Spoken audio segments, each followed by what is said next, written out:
Assalamualaikum warahmatullahi wabarakatuh. Salam sukses bahagia buat kita semua. Saudara-saudaraku, kalau kita berbicara tentang harga diri, ada beberapa pandangan orang tentang harga diri. Ada yang mengatakan bahwa harga diri itu adalah berkaitan dengan harta, berkaitan dengan jabatan, berkaitan dengan popularitas. Nah, golongan ini pastinya kalau berpandangan demikian, maka orang miskin, orang susah tidak akan mereka hargai, karena standar penghargaan mereka adalah harta, adalah jabatan. Nah, berbeda dengan kita memiliki cara pandang yang berbeda. Kenapa? Karena ajaran kita, Al-Quran dan Rasulullah mengajarkan kepada kita bahwa harga diri seseorang itu bukan terletak pada harta, jabatan, popularitas, tapi harga diri seseorang itu terletak pada iman dan amalnya.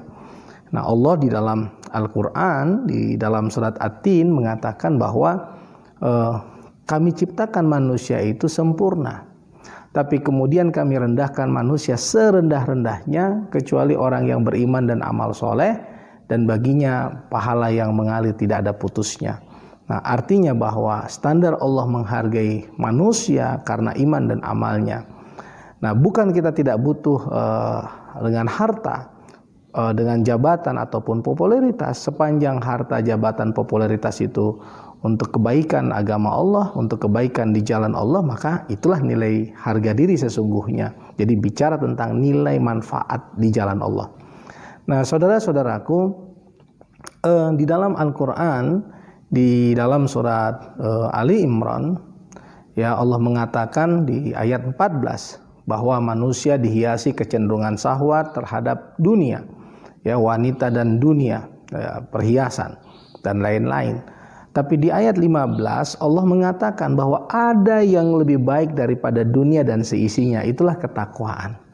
Nah, ketika Allah menjelaskan siapa orang bertakwa, di ayat 16 Allah mengatakan bahwa orang bertakwa adalah orang yang memiliki komitmen ketauhidan, yang memohon ampunan kepada Allah, kemudian mereka memohon agar mereka dijauhkan dari siksa neraka. Kemudian mereka adalah orang yang sabar dalam ketaatan, mencari keridhaan Allah, sabar dalam menghadapi cobaan ujian hidup, ya, sabar dalam tekanan.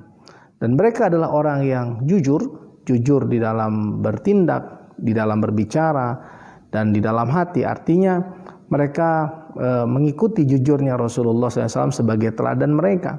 Kemudian mereka adalah orang-orang yang taat menjalankan perintah Allah, menjauhi larangan Allah. Mereka adalah orang yang menginfakkan hartanya di jalan Allah. Ini adalah orang yang memiliki nilai diri atau harga diri.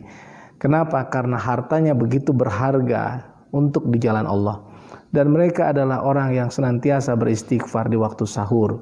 Nah, saudara-saudaraku yang dimuliakan oleh Allah Subhanahu wa taala, itulah harga diri seseorang, ya, yang terletak pada iman dan amalnya. Dan ini yang luar biasa, bahwa di surat 13 ayat 18 Allah mengatakan orang-orang yang memenuhi suruhan Tuhannya tempatnya adalah kesudahan yang baik.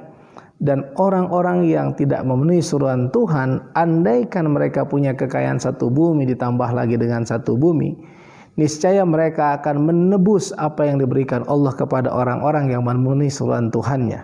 Yang memenuhi suruhan Tuhannya. Artinya apa? Tapi tidak bisa, kata Allah. Nah, artinya apa? Bahwa memenuhi suruhan Allah, iman dan amal soleh tadi, jika ditimbang lagi dengan kekayaan dua bumi yang dimiliki oleh orang-orang yang tidak memenuhi suruhan Tuhan, maka timbangan nilai iman dan amal soleh atau nilai ketakwaan atau nilai ketaatan kepada Allah ini mengalahkan timbangan kekayaan seluruh bumi dan isinya 2 kali lipat. Nah, saudara-saudaraku, andaikan hidup kita ada yang miskin, yang sederhana atau fakir, sepanjang kita beriman, sepanjang kita taat kepada Allah, sepanjang kita memperkaya diri dengan kebaikan, itulah harga diri yang sesungguhnya. Dan mari kita merubah cara pandang kita, menghargai seseorang bukan karena kayanya, menghargai seseorang bukan karena jabatannya, menghargai seseorang bukan karena popularitasnya, tapi hargailah seseorang karena nilai-nilai kebaikan yang dia miliki. Semoga Allah meridai kita dan semoga kita termasuk orang-orang yang dipilih oleh Allah yang kelak selalu sukses bahagia dunia akhirat. Dan semoga harga diri yang kita miliki, keimanan dan amal kebaikan ini betul-betul kita lakukan betul-betul semata-mata karena mengharapkan rahmat dan ridha Allah Subhanahu wa taala. Saudaraku, sekian, semoga Allah meridhai kita. Jangan lupa subscribe, like, comment, and share. Sekian, wassalamualaikum warahmatullahi wabarakatuh.